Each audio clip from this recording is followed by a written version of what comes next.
Oduu maddeen alaa Champions League Awuroopaatti walqabatutti yoo ceenu Champions League'n Awurooppaa bara 2025-26 Hangaarii Budapest Pushkash Areenaatti Paris Saint-Germain fi Arsenal waliin morkachiisu boru golabama. Warri Paris sarara gidduu fi fuuldura cimaa qabaniin warri London immoo sarara ittisaa cimaa isaaniitiin dhaadachuu eegalaniiru. Shifarraa Jaamboo. History makers! Arsenal are back in a Champions League final.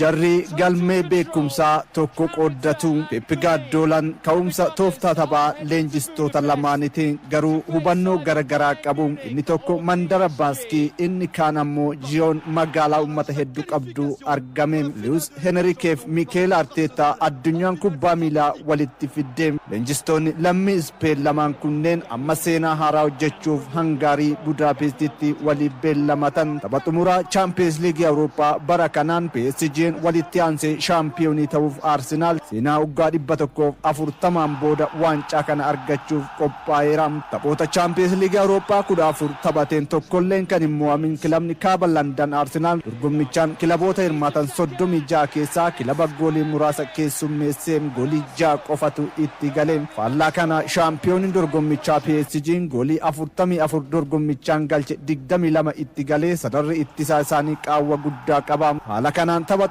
kilaboota tooftaa taphaa garagaraa hordofan taphni walitti fide kun injifannoo eenyutiin goolabamaa addunyaan eegaa jirti. Arsenaal, PSG, Luis Enrique fi Mikel Arteta seenaa wal fakkeessu qabu. Lamaanuu dorgommii Awurooppaa kana milkiin wal arguun itti ulfaatus PSG ogeessa kubbaa miilaa cabaa wal'aanuu beeku argatanii yaalii yeroo dheeraadhaan booda milkaa'uun bara darbe shaampiyoonii Awurooppaa ta'aniiru. Arsenaal amma waggaa 22 booda shaampiyoonii Ingilaandi ta'uun amma daandiin injifannoo Champions League Awurooppaa jalaa bade Mikel Arteta waliin barbaadaa jiru. Amma lamaan isaanii daandicha argataniiru. Xumurri daandii Budapest hanga eessatti kan jedhuuf garuu Mikel Arteta fi Luis Enriquetu beekama. Xiinxalli Super Sport kilaboonni kunneen lamaan waan ittiin rakkatanii fala barbaaduuf leenjistoota kanneen fidatanii jedha. PSG'n waancaa liigii Firaansi irra deddeebiin fudhatus dorgommii Awurooppaatiin milkaa'uuf leenjistoota hedduu qacaruus deebii argachuuf Luis Enrique eeguuf dirqama ta'e. Arsenal waggaa 22 Premier League Ingilaanditti araaramuuf Mikel Arteta irraa deebii argateera. Waggoota 3 leenjisaa itti aanaa Pep Guardiola ta'uun Manchester City keessatti kan hojjete Mikel Artetaan bara kana barsiisa isaa Pep Guardiola caaluun shaampiyoonii Ingilaandi ta'eera. Haalli kilabicha itti qindeesse tooftaa taphaa kanaan dura Arsenal osoo hin taane akka Mikel Artetaadhaaf ta'utti garee ijaarame milkii yeroo dheeraa irraa ture deeffataniiru. Kilabichi sadarkaa Awurooppaatti ittisa cimaa salphaatti hin cabne ta'uu Premier League Ingilaandiin goolii 27 qofti itti galuun Champions League Awurooppaatiin gooliin 6 qofa galuun ragaadha.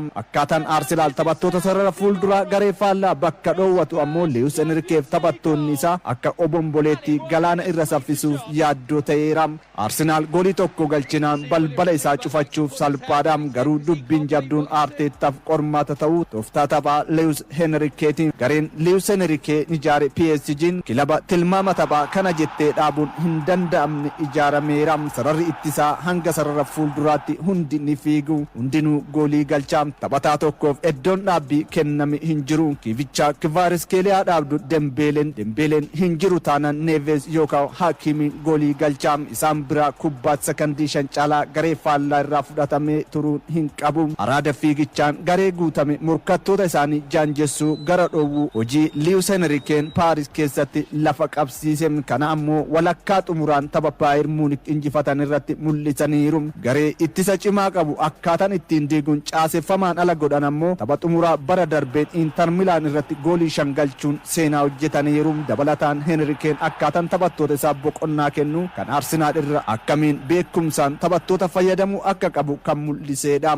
PSG keessatti taphataan daqiiqaa baay'ee taphate Warren Zaire Emery qofa yoo ta'u liigii Firaansiin taphattoonni PSG tapha 27 ol kan taphatan hin jiraniin faallaa kanaan taphattoonni Arsenaal Premier League England yoo xiqqaate tapha 30 ol taphachuun yeroo boqonnaa xiqqoo argataniiru. Taphattoonni akka Osman Dembele, Kevin Kvaratskhelia fi Ashraf Hakimi miidhamarraa deebi'uun caalatti ammoo PSG onnachiiseera. Gama Arsenaaliin Juren Timber deebi'eera. Leenjisaan PSG dhaan Luis Enrique Mikel Arteetaan garee cimaa ijaareera. Isaan waliin taphachuun ni ulfaata garuu tooftaa keenya fayyadamne ga'umsa bayeessa waliin shaampiyoonii ta'uu yaadna jedheera. Enrique leenjisaa cimaa addunyaatiin ammoo yaada Mikel Arteetaati. Taphataan duraanii Liverpool fi xiinxalaan kubbaa miilaa Jamie Carragher ani Luis Enriqueedhaan waan tokkoon sodaadhee jedhem yeroo Arsenaal kubbaa rogaa argatu baay'ee dhumarrifadha. Harka koo mataa irra kaawwadheen ilaala. Yeroo hunda waanuma goolii galchannatti fakkaata. Seenaa kubbaa miilaan kilaba kubbaa dhaabbiin akka sodaachisu hin argine jedhe. Taphataan duraanii Arsenaal Paul Marsan ammoo tapha kanaan kilabni dursee goolii galche tapha kana ni mo'ata jedheera. Budapest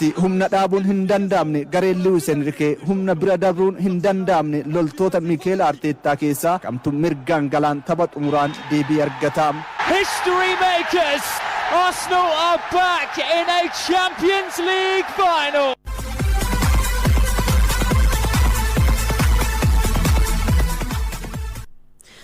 weerarri vaayirasii kooroonaa Mikel Arteetaadhaaf haara galfii ta'uun karoora milkaa'inaa har'arra ga'e akka baafatu gargaaree jedhame.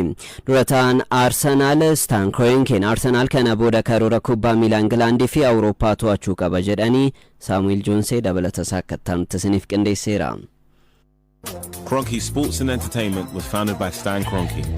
Abbaan qabeenyaa lammii Ameerikaa Stan Kroenke bara 2018 irraa eegaluun Arsenaal kan dhuunfaasaa godhate. Dhaabbata Kroenke Sports and Entertainment KSE jedhu jalatti Arsenaal dabalatee dhaabbilee ispoortii garaagaraa hammateera. Stan Kroenke fi ilmisaa Josh Kroenke durataa Arsenaal ta'uudhaan tajaajila har'a bu'aa hojii isaanii arguu eegalaniiru. Kilabiin kaaba London Arsenaal waggaa 22 booda shaampiyoonummaa liigichaatti akka deebi'u hariiroon leenjisaa kilabichaa Mikel Arteetaa fi Stan Kroenke murteessaa ture. Stan Kroenke tapha xumuraa Champions League Awurooppaan Arsenaal Paris Saint-Germain waliin taphatuun dura haasaa miidiyaalee waliin taasiseen sababootaa fi imala The Gunners waancaa waliin araarse himuun amma karoora olaantummaa Premier League England to'achuu akka qaban dubbateera. Arsenaal bara kana shaampiyoonii yoo ta'u Stan Kroenke tapha mana isaa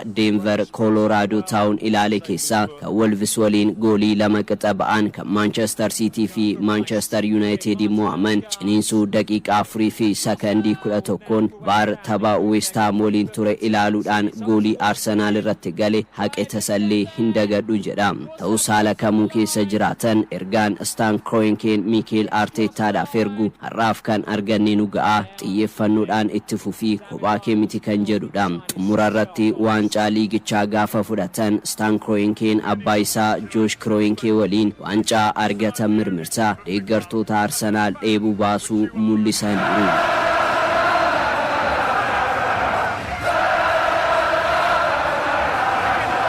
Bara 2018 maatiin Kroenke Arsenaal dhuunfatee kilabiin kun milkii dhabuu isaan deeggartoonni komachaa turan. Deeggartoonni abbaan qabeenyaas hoggansi kilaba kanaas haa jijjiiramu jedhanis Kroenkeen garuu karoora kilaba kana gara milkiitti deebisuu qaba ture. Arsene Wenger waggaa 22 booda kilaba kana gadhiisee bakka buusuun ulfaataa ture. Unai Emereen bakka bu'uus milkiin barbaadan garuu hin argamne. Bara 2018-19 Arsenaal liigii Awurooppaa tapha xumuraan Baakuuttiin Chelseadhaan mo'amuun carraa hirmaannaa Champions League Awurooppaa dhabe. Stan Kroenke guyyaan kun jijjiiramaaf guyyaatti kakaaneedha jechuun ibsa. Taphattoota akka Lacazette, Aubameyang fi Ozil fa'aa gaggeessuun guddattootaa fi karoora yeroo dheeraatiin tokko jechuun eegalan. Karoora kana kan galmaan ga'u leenjisaa dargaggeessaa Mikel Arteetaa gargaaraa Pep Guardiola ture muddee 2019 gara Emirates deebisan. Garee kanaaf bu'uura akka ta'u Stan Kroenke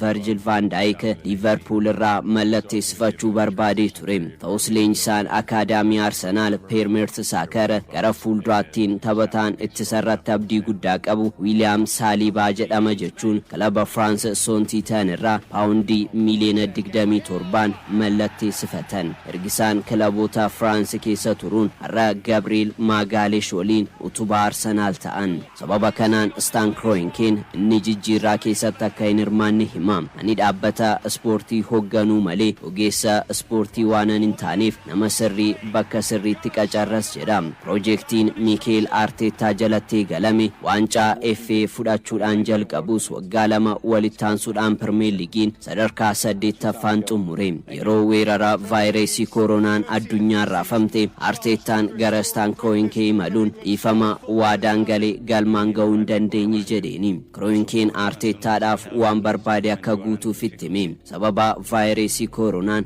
deeggartoonni dirreedhaa dhabamuun Artetaan tasgabbaa'ee garee isaa akka ijaaru isa gargaare. Fedhiin Artetaa taphataa paawundii miliyoona 100 akka Declan Rice mallatteessifachuudha. Piroojeektiin Arsenaal durii kanaaf eeyyamamaan turre. Ta'us garuu idaa istaadiyeemii Emirates deebisanii fixuun faayinaansii gahaa of harkaa waan qabaniif Stan Kroenke taphattoota barbaadaman gara kilabichaa fiduu eegalan. Declan Rice waliin Kai Havertz, David Raya fi Julian Timber Arsenaalitti makaman. Waggaa 3 darban walitti aansuudhaan erga sadarkaa lammaffaan xumureen booda ganna darbe immoo paawundii miliyoona 200 fi miliyoona 50 baasuun taphattoota 8 mallatteessifate. Stan Kroenke taphattoota waggoota dheeraaf Arsenaal tajaajilanii fi garee filannoo bal'aa Mikel Artetaaf kennanii jedhe innis milkeesse. Torbanoota darban Arsenaal shaampiyoonii Premier League England ta'uu isaatiin dura Stan Kroenkeedhaaf gaaffiiwwan 2 dhiyaachaa turanii. Waancaa Premier League England immoo waancaa Champions League Awurooppaa fudhachuutu caala kan jedhudha. Deebiin Kroenke Champions League shaampiyoonii Awurooppaa ta'uu kan jedhu ture. Amma shaampiyoonii Premier League England ta'uudhaan Champions League Awurooppaa dabalachuudhaafis fiixee irratti argamu. Gareen durataa jabaa kanaan hoogganamu Arsenaal karoora kubbaa miilaa jabana kanaa olaantummaan dhuunfachuu qaba. Akkuma garee isaanii waggaa waggaadhaan haaromsaa sadarkaa kanaan ga'an istaadiyeemii Emirates haaromsuunis karoora maatii Kroenkeeti. The fulfillment of it deeply satisfying.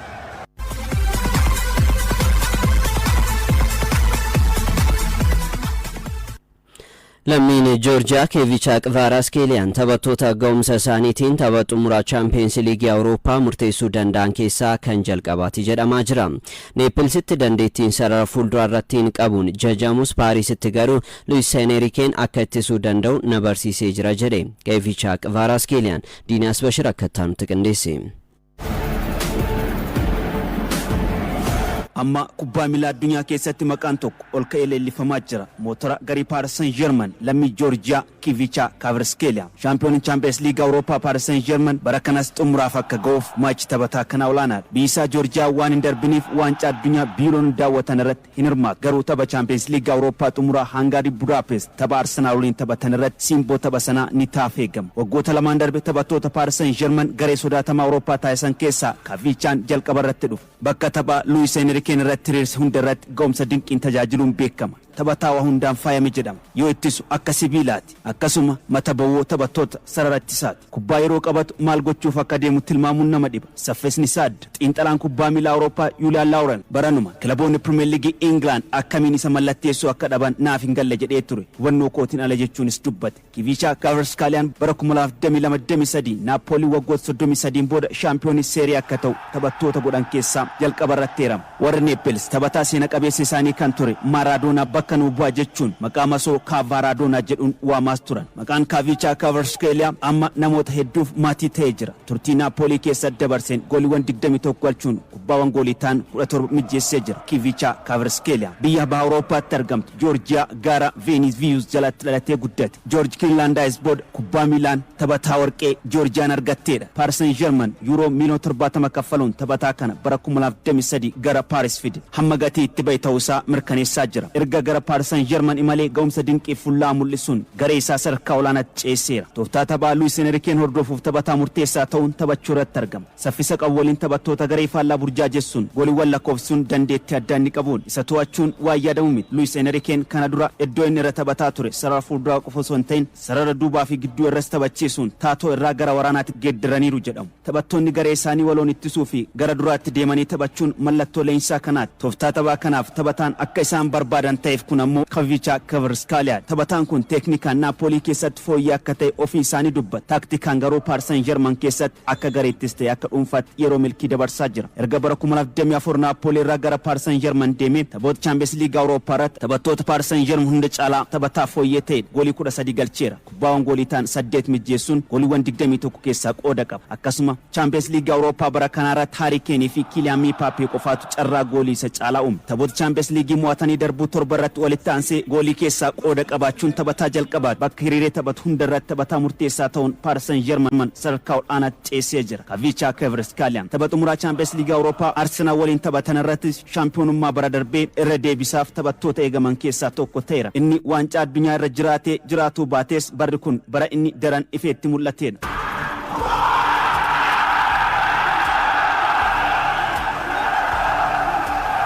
Champions League Awurooppaa guyyaa boruu xumuramu dirree shaampiyoonota akkuma kana dura waggaa guutuu dirree shaampiyoonotaatiin Champions League Awurooppaa simbiraan gahaa ture. Tapha Hangaarii Budapest Pushkash Areenaattiin Arsenal Paris Saint-Germain waliin taphatanis boruu sa'aatii 12 irraa eegaluudhaan karaa raadiyoo OBN akkasuma filannoo keessan kan biraa karaa Cyber Media OBN isin biraan gahaa isinis hordofaa isiniin jenna. Asumaan oduu keenyatti nuti yoo ceenu jijjiirraadhaan wal qabata. Anthony Gordon Barcelonaadhaaf mallatteessuudhaaf qorannoo fayyaa xumureera. Shaampiyooniin Spain Barcelona lammii England Anthony Gordon mallatteessifachuuf Newcastle irraa waliigaltee irra gaheera. Taphatichis waliigaltee isaa osoo hin mallatteessin dura kaleessaa gara Barcelona deemuudhaan qorannoo fayyaa xumure. Barcelonaan taphataa kana mallatteessifachuudhaaf yuuroo miliyoona 80 Newcastleif kaffaluuf waliigale. Bayern Munichiinis barbaadamaa kan ture Anthony Gordon marii pirezidaantii Barcelona Laporta fi leenjisaa kilabichaa Hansi Flick waliin taasiseen qalbii isaa gara kaampinuu akka naannessee isa taasisus Sky Sport gabaaseera.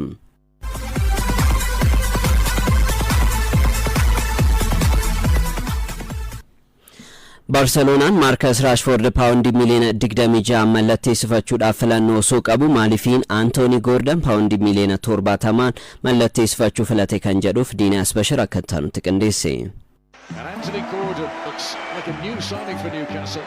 Anthony Gordon erga bara 2023 gara St James Park malee turtii waggaa 3 walakkaa keessatti dhuunfaa isaan yeroo milkii dabarse. Lammiin England taphataan sarara qarqara bitaa gidduu fi fuuldura taphachuun beekamu taphattoota leenjisaa Newcastle United Eddie Howe akkaan itti tajaajilamu keessaa isa duraatti. Newcastle United bara dorgommii xumurame kana sadarkaa 12ffaa waan xumureef hirmaannaa dorgommii Awurooppaa hin arganne. Garuu Anthony Gordon dhuunfaa isaan yeroo gaarii dabarse keessattuu waltajjii Champions League Awurooppaa irratti dinqii ture. Barcelona ga'umsa dhuunfaa taphataa kana ilaaluun osoo hin eegamin gara Newcastle fudhachuuf walii galee jira. Leenjisaan Barcelona Hansi Flick taphataa kana maaliif filannoo jalqabaa godhatan kan jedhu BBC fi Sky Sport qabxii jajjaboo jedhan kahanii jiru. Shaampiyoonii La Liga Spain Barcelonaan taphataa qarqara bitaa irra taphatu Marcus Rashford erga Manchester United irraa fudhachuun taphachiisaa turani. Garuu amma Rashford dhaabbiin qacaruu caalaa Anthony Gordon Newcastle United irraa mallatteessuu filatani. Tapha Champions League Awurooppaa bara kana marsaa mo'atanii darbuu Barcelona fi Newcastle United waliin taphatan irratti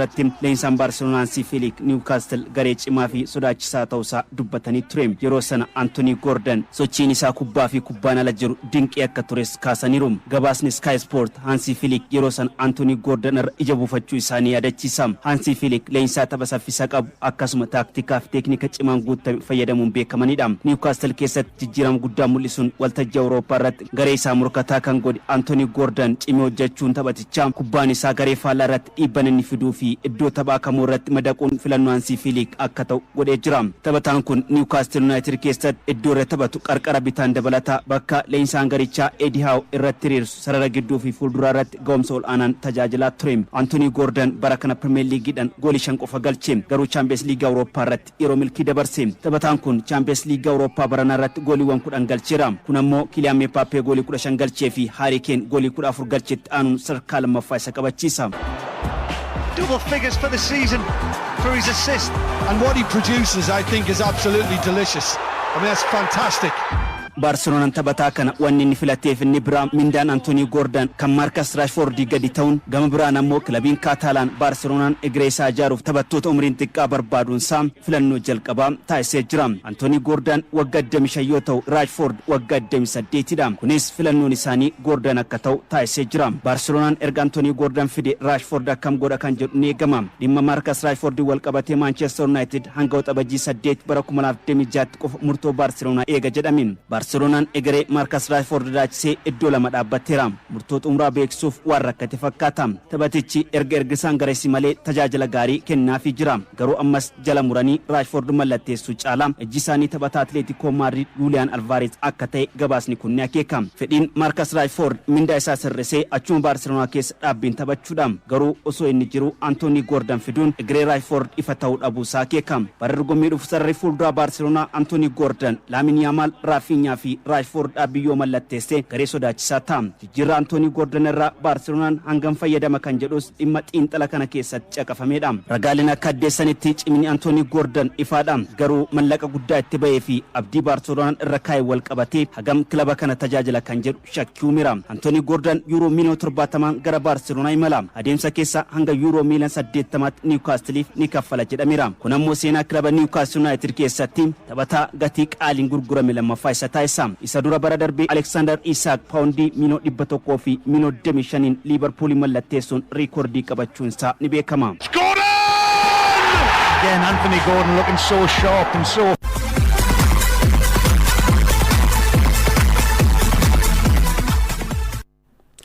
Barcelonaan Julian Alvarez Atletico Madrid irraa mallatteessifachuudhaaf gaaffii dhiyeessuuf yoo qophaa'u Bernardo Silva immoo bilisaan mallatteessifachuuf murteessee jedhame. Ibrahima Konateen bilisaan Liverpool gadhiisuu barbaada. Tottenham immoo Marco Senesi mallatteessifachuuf walii galeera. Odeeffannoowwan jijjiirraa kanneen Abdurrahman Amintu qindeesse. Alvarez, it's around the wall, it's brilliant.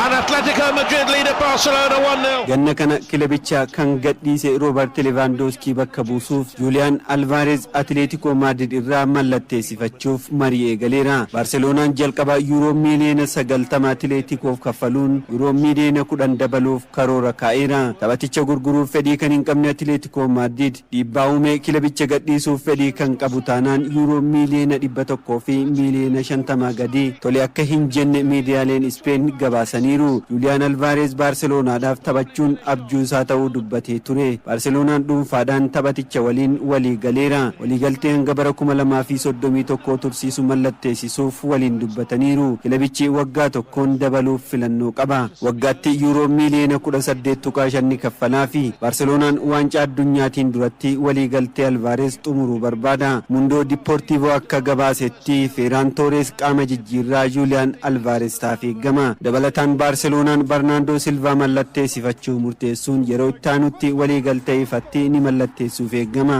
Barcelonaan taphataa kana waggaa lamaan hanga bara 2028 tursiisuu barbaada. Onnachiiftuu dabalatee waggaatti euro miliyoona 10 kaffaluuf fedhii akka qabus Barcelonaan ibseera. Joshko Gvardiol sarara ittisaa irratti yoo barbaadu Marcus Rashford ammoo bara dhufu Barcelona waliin itti hin fufu. Shaampiyooniin Spain Barcelonaan Piero Hincapiés Arsenal irraa mallatteessifachuuf qorannoo eegaleera. And up towards Konate, goal! That's why they stayed forward, the Liverpool centre-backs, to be on the end of a perfect cross. And Liverpool break through. Ibrahima Konateen bilisaan Liverpool gadhiisuu fi Konateen bara 2021 RB Leipzig irraa Liverpooliif mallatteessuun taphoota 183 kilabichaaf taphate. Waancaa Premier League tokko, FA tokko fi Carabao lama Liverpool waliin injifachuun bara kana kilabicha gadhiisa. Liverpool Jeremy Jacquet Rennes irraa paawundii miliyoona 60 mallatteessifachuuf hojjechaa jira. Taphataan kun gatii kanaan Liverpooliif yoo mallatteesse Virgil van Dijk itti aanuudhaan taphataa sarara ittisaa qaalii lammaffaa kilabichaaf mallatteessita'uun galmaa. Liverpooliyaan Diyamondees RB Leipzig irraa dafee mallatteessifachuu barbaada. Manchester City fi PSG'n taphataa kana waliin maqaan isaanii ka'aa jiraachuun ammoo kilabichi akka ariifatu taasiseera. Tottenham Marcus Senesi waliigaltee hanga bara 2031 tursiisuun Bournemouth irraa mallatteessifachuuf waliigaleera. Waggaatti paawundii miiliyoona 5.5 kaffaltii Tottenham taphataa kanaaf baasuudha. Pep Guardiolaan Manchester City gadhiisuu hordofee Ruben Dias kilabicha gadhiisuudhaaf filannoo biraa barbaadaa jira. Bakka bu'aan isaa filannoo biraa akka barbaadus ajajeera jedhame. Kilaboonni gurguddoo Awurooppaa kanneen akka PSG, Bayern Munich fi Real Madrid taphataa kanaaf fedhii olaanaa qabu. Bara 2020 Manchester Cityf kan mallatteesse Dias waliigaltee hanga bara 2029 isa tursiisu qaba. Dias garuu kilabicha gadhiisee qormaata biraatiif of qopheessuu barbaada jedhame. Real Madrid ammoo iddoo qubannaa isaa akka ta'us ni eeggama. Crystal Palace ammoo Adam Wharton fi Daesh Kamada tursiisuudhaaf hojjechaa akka jiru miidiyaaleen gabaasaniiru. Dangerous ball in that, really well cut out. Appeal for handball. And it's nothing he could have done about it.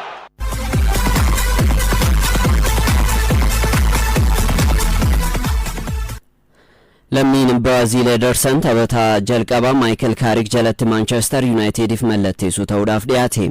Manchester United erga bara 2006 Michael Carrick mataa isaa Tottenham irraa mallatteessifate. Ederson taphataa sarara gidduu 19ffaa kilabichatti makame ta'uudhaaf dhiyaatee jira. Abbabaa Alamaayyoo. To have a run at Tomori. Lookman with the ball over. Oh, lovely move! Brilliant goal! Manchester United jijjiirraa gana dhufuun sarara gidduu toof cimsee dhi'aachuuf dursee hojii eegaleera. Gamanumaan maqaan isaa taphattoota sarara gidduu hedduu waliin ka'aa jira. Lammii Biraazil Ederson Atlanta irraa paawundii miliyoona 38 mallatteessifachuuf dhiyaateera. Leenjisaa ammaa Manchester United Michael Carrick bara 2006 Tottenham irraa Uniteditti makame.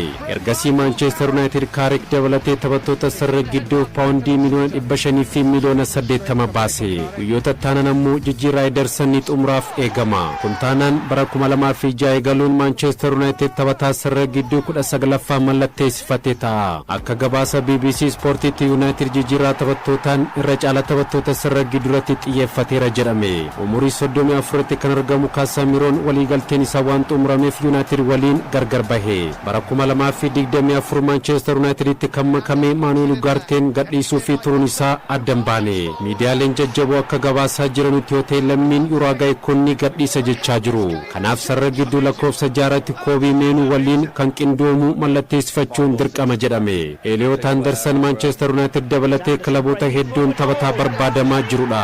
Anderson filannoo jalqabaa United ta'us qubannaan isaa Manchester City ta'uu akka malu BBC Sport gabaase. Kan West Ham United Matthias Fernandes, kan Brighton Carlos Baleba, Sandro Tonali fi Bruno Guimaraes Newcastle United, kan Bournemouth Alex Scott fi Taylor Adams taphattoota sarara gidduutti Manchester United barbaadudha. Manchester United Baleba jijjiirraa gana darbeen mallatteessifachuuf yaalee ture. Ta'us Brighton paawundii miliyoona 100 barbaaduun osoo milkaa'in hafe. Bara dorgommii kana ammoo ga'umsi lammii Cameroon Carlos Baleba Brighton keessatti gadi bu'e. Kun ammoo xiyyeeffannoo Manchester United gadi buuse. Taphattoota Real Madrid Tchouaméni fi Federico Valverde taphattoota filannoo biroo United. Manchester United jijjiirraa taphattootaan akka Liverpool taphataa tokko paawundii miliyoona 100 baasu hin barbaadu jedhame. Lovely ball, Bellanova, Ederson! It is Atalanta who strike first at San Siro.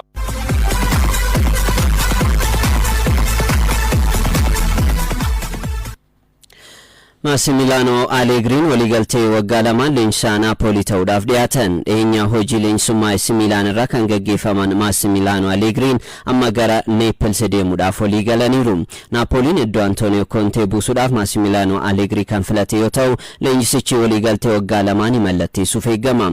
AC Milan immoo leenjisaa garee biyyaalessaa Ameerikaa Mauricio Pochettino dabalatee Andoni Raiola, Oliver Glasner, Ruben Amorim, Luis Felipe faa mallatteessuuf fachuudhaaf maqaan waliin ka'aa jira.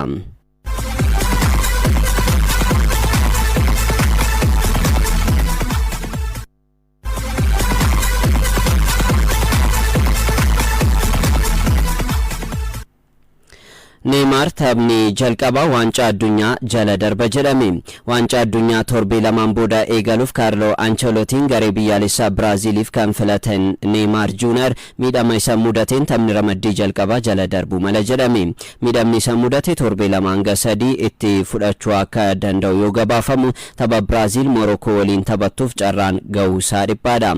Taphoota 128 shaampiyoonii addunyaa yeroo shanii Biraaziliif taphateen goolii 70 galgalchuudhaan taphataa biyyattiidhaaf goolii hedduu galche kan ta'e Neymar kuni isaaf waancaa addunyaa xumuraa irratti hirmaatus ni ta'a jedhamee eegama. Waancaa addunyaatiin ramaddichaa jalatti Biraazil, Morokoo, Skootlaandii fi Haayitii waliin ramadamte. Lionel Messiin immoo Arjentiinaa bakka bu'ee waancaa addunyaa 6ffaa irratti hirmaachuudhaaf filatameera.